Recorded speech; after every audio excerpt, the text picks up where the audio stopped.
Hello everyone, today we will learn how to install Git for Windows. So first of all, I am just writing Git for Windows on my Chrome browser. So when you see it, then automatically you will get this link. So Git for Windows also there, and you can simply click on the first one and you can see 64-bit. In my system it is 64-bit, so I am clicking on standalone installer. So it is asking me to download, so I have downloaded it.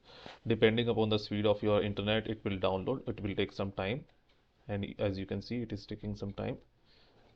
And along with that, when it become downloaded, then automatically this will appear.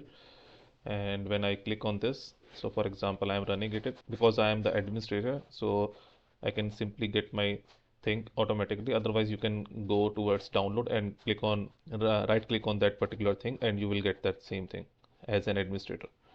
So just I'm clicking on this, so you have to see where it is actually installing. So in case of C, it is going in program files and Git, and after that some additional selected components is there. So open Git Bash here, open Git GUI here, all the things are available.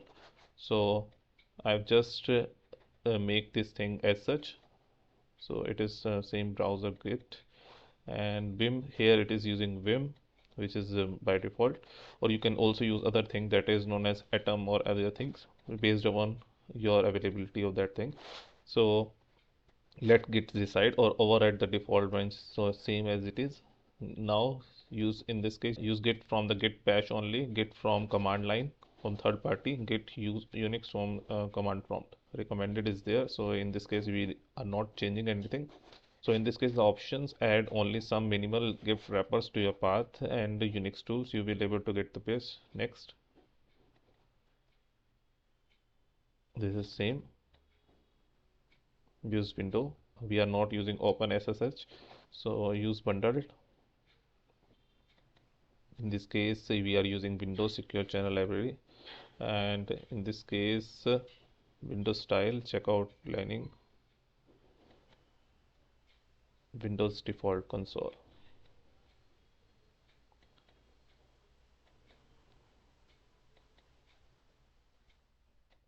So in this case it will take some time, so in few seconds it will installed, and after that we will see how to check whether it has been installed, fully installed or not. So I'm not checking this thing, so I have to see whether it has been installed or not. So installed cmd git bash. So here it is. I have to just check git dash dash version. So in this case the version is 2.43, and I have to just check nano is working or not. So nano is also working, so it is a command prompt that we can use in case of git. So control X to get out, so control X, it is out. So here is the demonstration how we can install git on your system. Thank you so much.